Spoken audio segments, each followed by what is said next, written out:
Islamic pages کے سامعین کو میری طرف سے السلام علیکم دوستو۔ آج کا ہمارا ٹاپک ہے اب سب سے افضل اسلام کون سا ہے اور ایمان کی مٹھاس کیا ہے، سب سے افضل عمل کیا ہے۔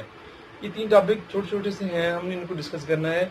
آج کی ویڈیو سٹارٹ کرنے سے پہلے میری تمام نئے آنے والے دوستوں سے گزارش ہے کہ میرے چینل اسلامک پیجز کو سبسکرائب کریں اور پاس لگے بیل آئیکن کو پریس کریں تاکہ ہماری نئی آنے والی ویڈیو کا نوٹیفیکیشن آپ کو باقاعدگی سے ملتا رہے۔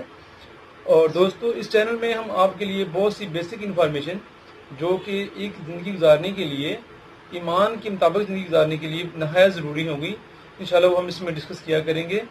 اور چلتے ہیں آج کی نئی ویڈیو کی طرف۔ سب سے افضل اسلام کون سا ہے؟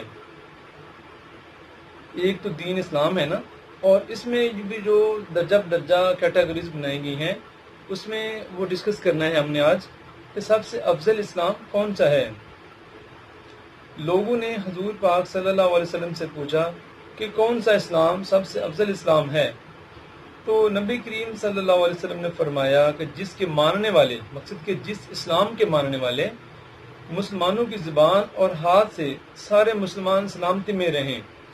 مقصد ایک بندہ جو گالی گلوچ کرتا ہے وہ اس کا ہمسایہ اس سے محفوظ نہیں ہے، تو وہ اس کیٹیگری سے باہر ہے۔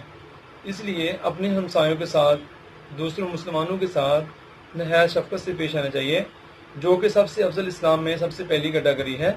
اور اس کے علاوہ بھوکے نادار کو کھانا کھلانا بھی اسی کیٹیگری میں شامل ہے۔ مقصد ایک آدمی آپ کے پاس آتا ہے، وہ بھوکا ہے، نادار ہے، غریب ہے، تو آپ کے پاس جو بھی ہے حسب توفیق اس میں سے آپ اس کو لازمی کچھ نہ کچھ کھلائیں۔ اور ایک اور جگہ پر ارشاد فرمایا کہ کھانا کھلاؤ جس کو تم جانتے ہو، پہچانتے ہو اس کو بھی، اور جس کو نہیں پہچانتے اس کو بھی۔ مقصد یہ نہیں ہونا چاہیے کہ آپ نے اپنے دسترخوان پر جسٹ اسی کو ہی کھانا کھلانا ہے جو آپ کا واقف ہے، آپ کا رشتہ دار ہے، آپ کا دوست ہے، یا کوئی اچھا بندہ ہے، اس کو جس کو آپ جانتے ہیں اس کو کھلانا، اور جس کو نہیں جانتے اس کو نہیں کھلانا، یہ تو نہیں ہے، یہ اچھی بات نہیں ہے۔ حضور پاک صلی اللہ علیہ وسلم نے فرمایا کہ جس کو تم لوگ جانتے ہو اس کو تو کھلانا، آپ نے کھلانا ہی ہے، جس کو نہیں جانتے اس کو بھی کھانا کھلاؤ، تو وہ افضل اسلام میں شامل ہے۔ اس کے بعد ہمارا ٹاپک ہے ایمان کی مٹھاس۔ حضور پاک صلی اللہ علیہ وسلم نے فرمایا کہ تین خصلتیں ایسی ہیں جس مومن میں، جس مسلمان میں یہ چیز تین خصلتیں پیدا ہو جائیں، سمجھ لو اس نے ایمان کی مٹھاس کو پا لیا۔ وہ کون سی تین خصلتیں ہیں، تین خصوصیات ہیں؟ اول یہ کہ اللہ اور اس کا رسول اس کے نزدیک سب سے زیادہ محبوب بن جائیں۔ مقصد کہ اس کے اپنے ذات، اس کے بیوی بچے، مال و دولت سب سے زیادہ محبوب جب اللہ تعالیٰ اور رسول صلی اللہ علیہ وسلم کی ذات اس کے نزدیک محبوب بن جائیں تو وہ ایمان کی مٹھاس کو حاصل کر لیتا ہے۔ دوسرے نمبر پر یہ کہ وہ کسی انسان سے محض اللہ کی رضا کے لیے محبت رکھے، اس کا مقصد دکھاوا نہ ہو، دل میں بغض ہو، حسد ہو اور منافقت ہو، لیکن وہ اوپر سے اس کو زیادہ محبت کرے، ایسا نہیں ہونا چاہیے۔ جس کے ساتھ بھی آپ محبت کرتے ہیں تو مقصد یہی ہو کہ آپ اللہ تعالیٰ کی رضا کے لیے مجھ سے محبت کرتے ہیں۔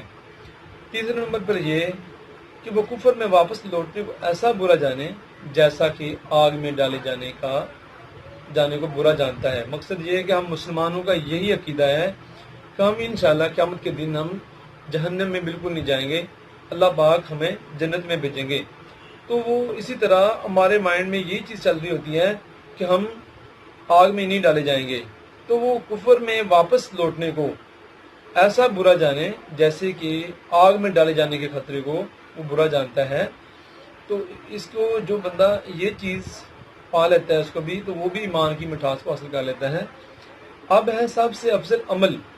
ہم اس دنیاوی زندگی میں بہت سارے عمل کرتے ہیں، لیکن جو ہمیں اپنے ظاہر طور پر بہت اچھے لگتے ہیں کہ ہمارا یہ عمل بہت اچھا ہے، بہت افضل عمل ہم کرتے ہیں، لیکن جو تین عمل ایسے ہیں جو اللہ پاک اور رسول صلی اللہ علیہ وسلم کے بعد سب سے افضل عمل ہیں، وہ یہ ہیں کہ اللہ اور اس کے رسول صلی اللہ علیہ وسلم پر ایمان لانا۔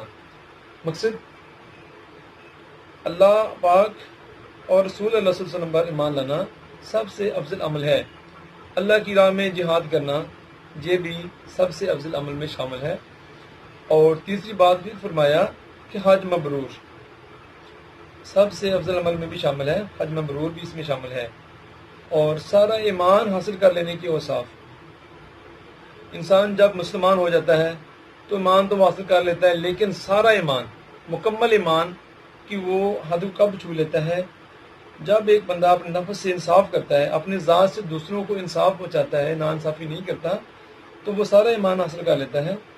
اور دوسرے نمبر پر یہ فرمایا، اسلام کو عالم میں پھیلانا، مقصد اسلام کی تبلیغ کرنا، دعوت دینا، دوسروں کو اسلام میں شامل کرنے کے لیے دعوت دینا۔ اور جب یہ بندہ یہ عمل کرتا ہے تو وہ بھی سارا ایمان حاصل کر لینے کے اوصاف میں شامل ہو جاتا ہے۔